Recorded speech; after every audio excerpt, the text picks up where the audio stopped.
Today I'm going to talk about some of my youngest memories.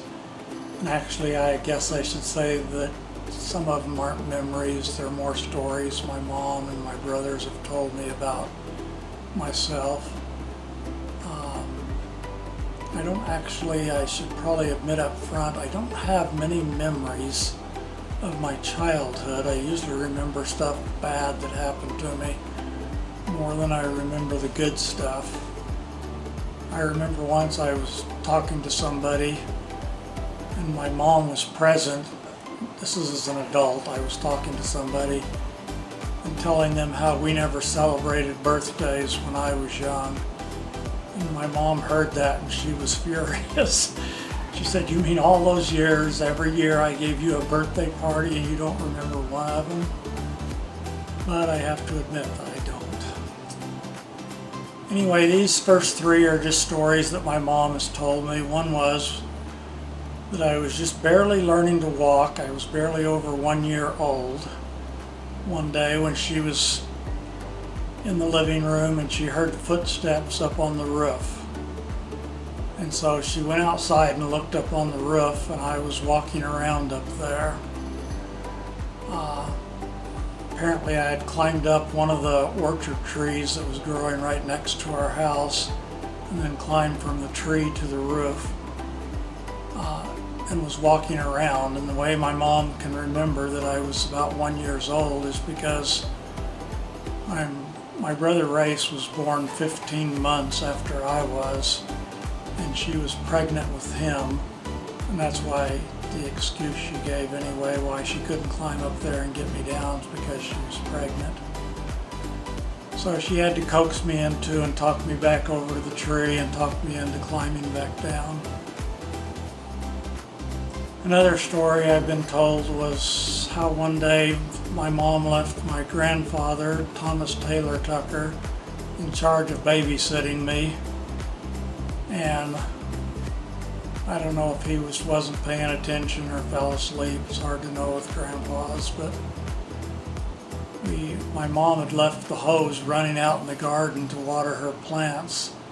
And so I grabbed that hose and brought it inside the house. And we had back then what's called a sunken living room, where the living room is like a foot deeper than all the rest of the house. So you have to walk down a step or two to get into the living room. I guess it was their way of making the ceiling higher. Anyway, apparently before my grandpa noticed it, I had gotten close to filling up that whole sunken living room with water, which maybe that's where they call them sunken living rooms. The third one, my brother and my mom both tell me this one, that when I was younger, this is when I still lived in Phoenix, so I know I was quite young. They talk about how I would hang upside down. And they said lots of people would hang from their knees, but I would hang from my ankles and hang there for a minute or two upside down from my ankles. I don't remember being able to do that, but since they both tell me the story, I guess it's true. Next two stories, I'm a little bit older here. Probably in second grade, something like that, maybe first grade, second grade. I remember going to the park once and climbing a light pole. It was probably 15 or 20 feet high, I don't know. And climbing up this, I'm sure people back then used to call me that weird little kid, but I climbed that light pole and sat on top of it and just watch people walk by. I probably waved to them or something, just to see what kind of reaction I would get from people seeing me sitting on top of a light pole. I remember once, this one might have been third grade, one of my best friends telling me that his brother ran high school track, and there at the high school there was a quarter-mile track, and he told me that if you run around that 20 times, that's 5 miles. And so he was talking about what a good runner his brother was. I was very competitive at that age, and so just hearing a story about how somebody else did it means I had to do it, or not just do it, but prove I could do it better. So that next weekend on Saturday I came back and I had to run around the track 21 times just so I could prove that I was better than some person I didn't even know and never met.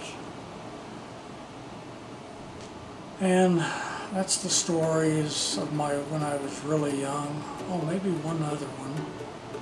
And that is that I used to love to jump off the top of my house, that I would climb. This is a different tree in a different house, but I would climb up this tree and get on top of our house, and then I would jump off because I loved that feeling of falling that you get for 1 second before you hit the ground. And so I did that probably 8 or 10 or 20 times. I don't know. I'd climb the house and jump off and climb the house and jump off, until finally when I landed on the ground, I bent my knees and my head came down and my nose hit into my knee and gave me a bloody nose. And after that I decided it wasn't quite as much fun as I thought it was. It's kind of like that joke they say that it doesn't hurt you to jump off the Empire State Building. It only hurts the sudden stop at the end, and I guess that's what I learned with that experience. I was just reminded of probably the only story I actually do remember from Phoenix. And like I mentioned earlier, I remember things better if it was traumatic or somebody was being mean to me. There was an orchard right next to our house, and they grew tangerines. We grew grapefruits and some other stuff, but we didn't have tangerines, and tangerines were our favorite. So we'd gone over to our neighbor's orchard and we were sitting underneath a tree. I can remember it was my older brother Jim and my brother Rick and a couple of their friends. And we're sitting there eating tangerines and somebody yells, "The neighbor's coming," or "The farmer's coming," or something. I don't know what was yelled, and everybody took off running. But since I was the youngest and had the shortest legs, everybody kind of left me in their dust. And the only thing I can remember going through my mind as I'm running away from this farmer is the story of Peter Cottontail and how the farmer chased him with a hoe and tried to kill him. And so that's also how I know I must have been quite young, because I remember thinking, this farmer's probably got a hoe and he's probably going to try to kill me with it for stealing his tangerines. And the end.